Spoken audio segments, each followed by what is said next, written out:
I don't know why you're on Mars.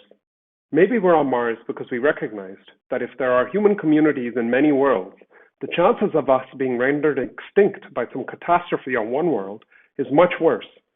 Or maybe we're on Mars because of the magnificent science that can be done there, and the gates of the wonder world are opening in our time. Or maybe we're on Mars because we have to be, because there is a deep nomadic impulse built into us by the evolutionary process. We come, after all, from hunter-gatherers, and for 99.99% of our tenure on Earth, we've been wanderers, and the next place to wander to is Mars. But for whatever the reason is you're on Mars, I'm glad you're there, and I wish I was with you. These words were spoken by the famous Carl Sagan as a message to future astronauts landing on Mars. Now, in my lifetime, I believe we will actually have people walking on Mars. And this thought has inspired me towards the career path that I've chosen. Hi, my name is Kartik, and I'm one of the co-founders at a startup called SatSearch. And we're building an Amazon for the space industry, making it super easy for everybody to get involved in the space sector and to access all kinds of different products and services required to build ground stations, launch vehicles, and satellites. Now, how did I end up here? How did I end up getting to work on a really hard problem with a group of really great people, learning something new almost every single day, and helping humanity push the envelope? Well, the start of my story is actually something that I think a lot of people share. When I was a young kid, I was fascinated about pretty much everything. In fact, one of my birthday gifts when I was a kid was a book called The Book of Why. And in this book, I could find answers to all kinds of interesting questions about the world around me. That really helped me understand that it was okay to ask the question why. And it inspired me to push further. I then got a birthday gift that I had in my bedroom, a telescope, which I would point out of my bedroom window and peer into the skies. And I couldn't but help wonder, what's out there? Why are we here? Where are we going? Now, I believe these are fundamental questions that all of us grapple with in some form or another. Fast forward, as a teenager, I had lots of different interests, and I didn't really know what I was going to end up doing. I just knew that I enjoyed pushing myself, I enjoyed tackling new problems, and working with other people. In fact, I kind of sidestepped from the entire astronomy and space aspect of my life, because I ended up studying aerospace engineering because I wanted to join a Formula One team. As a teenager, I was passionate about Formula One. I loved the competitive spirit and enjoyed all of the twists and turns that you would encounter on the racetrack.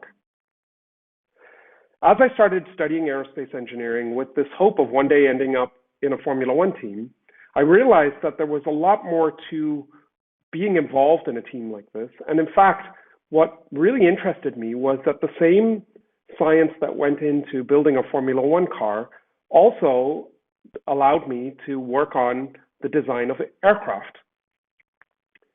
So this gave me a first sense of the idea of fundamental principles that, if you learn, give you access to all kinds of interesting challenges and problems.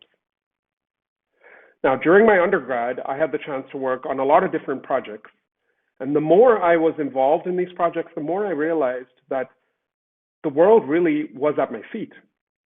And I think this is the case for a lot of people, although I definitely speak from a position of privilege.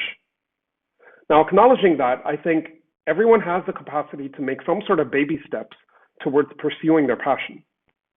In my case, I realized that I was quite fascinated with space still. And so for my master's, I took on a thesis topic in this direction. I went back in my mind to a time in which I wondered about the skies above and our ability to explore them. So I ended up working on a project trying to figure out how we would be able to send spacecraft efficiently to the moon.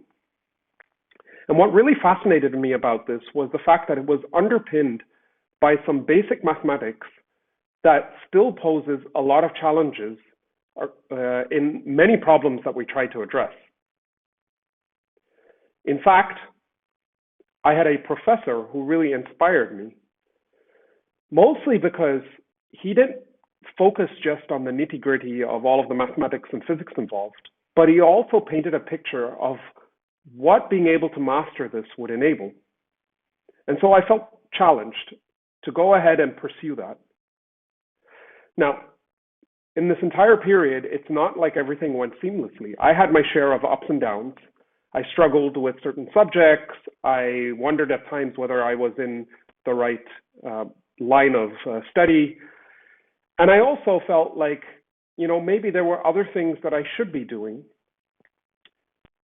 But really what helped me get through the process of building my core set of skills was understanding that regardless of what I did, if I spent the time necessary to really get a deep understanding, then I would be able to make an impactful contribution in one way or another in the real world. In fact, as I approached the end of my master's, I felt like I was at a massive crossroads. I'd spent some time in academia. I had liked some things about it, and I wasn't sure about other things. I hadn't yet really tasted life in the real world, working on a regular day-to-day job. And so I felt like maybe that was something I should try. But then something also triggered me to say, well, maybe it's worth thinking a little bit more out of the box. And so I spent a long time trying to digest what it was that I really wanted to do and what triggered me. And what helped me was having a really good group of friends and the support of my family. The more I thought about this, the more I realized that it was not so much what I did, it was how I did it that mattered. So after my master's, I started my PhD, and I was very excited about the topic at hand. What I realized as I was doing my PhD was similarly that I was, through the process, learning a lot about myself. And in fact, I think this is really the most important aspect of trying to figure out what it is that you're either best suited to, or you're most passionate about, or just fits you the best. And it is to really spend the time to get to know yourself. And part of this is about introspection. It's really about taking the time to think about who you are, think about what things actually trigger you, get you excited, get you motivated, and what are the things that you're less interested in. And I think having an honest internal conversation with yourself about this is really important. And it's also one of the hardest things to do because you have to admit a lot to yourself. Now, over the past decade, this has been my process. And so during the PhD, I really came to understand that there were certain things I absolutely loved about space science and engineering. And then there were other things about the process of doing space science that I wasn't as fond of. Now, this inspired me to think a little bit further and figure out what it was that I was really keen on pushing forward on. And one of the things that came up for me actually was the desire to have impact and work closely with others. So from my PhD, I took the opportunity to go and work at a small company. And this gave me the experience of working in a small team on a tough problem and basically building strong relationships with colleagues. The more I got into this, the more I realized what I really want to do is to tackle a hard problem and to do it with people that I enjoy spending time with. And so I spent a little time exploring startups, participating in hackathons, getting to know people. And one thing led to the other. And very soon I discovered that one of the best ways for me to pursue this would be actually to start a project. And so I approached a friend of mine with an idea, and we started a project, and soon another friend joined as well. And the intentionality behind this was just getting to work on something fun together with people that I liked spending time on. Now that was 6 years ago. Today, we run a profitable, growing startup. And that wasn't guaranteed when we started. In fact, we've had lots of ups and downs during this journey. But I think the main reason that we have gotten to the stage that we are now is because it's underpinned by this mutual desire that we have to work on something that challenges each of us, but also doing it in the context of a team. Now, this is just a glimpse of my journey and what's helped me along the way. My general understanding is that everyone has something that they're truly passionate about, and something that if they get their teeth stuck into, they can really make an impact on the world. The tough bit is to figure out what that is. I believe that we all have the capacity to create positive change in the world.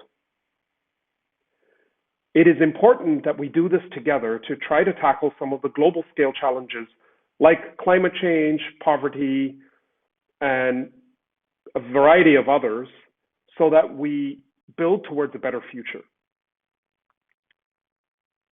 I strongly want to recommend that you take the time to introspect and think about what that is for you. And once you've come up with a hypothesis of what that might be, don't be afraid to give it a go. You might not be right the first time, you might not be right the second time, but I think eventually, if you persevere, you'll find that thing that you feel connected to, that allows you to wake up in the morning with a sense of excitement about the change that you're going to create in the world. Thank you.